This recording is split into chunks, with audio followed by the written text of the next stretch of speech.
Prochain tour de magie, vous utilisez tout simplement, moi j'utilise pour ce tour-là, un petit foulard jaune avec des points jaunes. Alors ça correspond à mon nom, jaune comme pour Jonathan. Les enfants trouvent ça rigolo, Jonathan.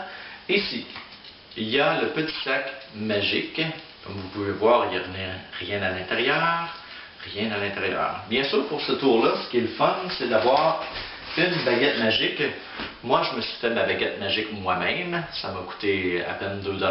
Au dollar à moi, je suis allé acheter du tape blanc, du tape noir et une baguette de bois au Canadian Tire à l'intérieur que j'ai coupé. Alors, j'ai plusieurs baguettes magiques et vous pouvez en faire plusieurs. Ça coûte moins cher de les fabriquer soi-même que de les acheter. Alors, le petit tour de magie qui va suivre, ici, comme vous avez vu, il n'y a rien à l'intérieur, ça s'appelle le sac magique. Je vous montrerai comment ça fonctionne après ça.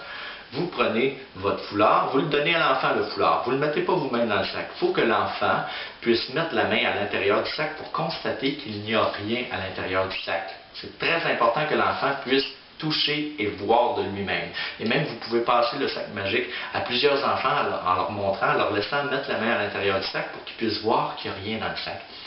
Vous laissez ce foulard-là à l'enfant, ici. L'enfant va faire une petite boule avec.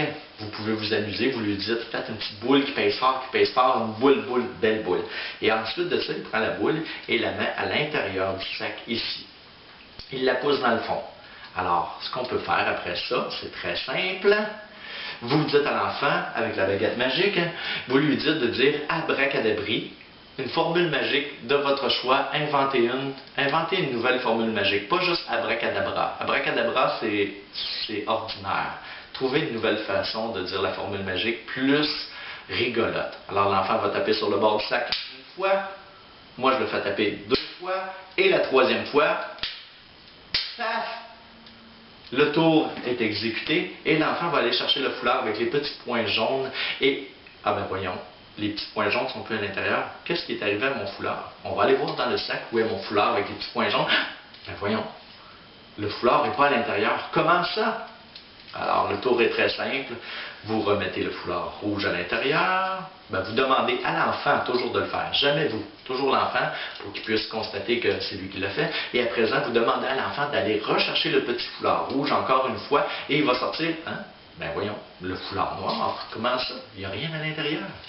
C'est très très simple. Regardez, je ne sais pas si vous allez voir le petit tour, mais dans le fond du sac, ici, il y a comme un petit compartiment.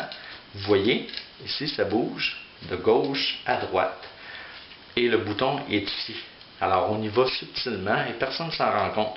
Même à l'occasion, à moins que l'adulte le sache, il va se poser la question. Alors, tout simplement, le foulard est dans un compartiment et change de compartiment. Comme ça ici, compartiment gauche, compartiment droite. Alors, c'est le tour. C'est très facile. Trouvez votre façon à vous de rendre ce petit tour amusant. Moi, j'ai ma façon de faire, si vous m'avez déjà vu en fête d'enfants ou en spectacle. Alors, tout simplement, moi, j'y vais avec des petits foulards. On passe au prochain tour de magie. Abracadabri. Petit tour, cliquez sur le prochain lien ici.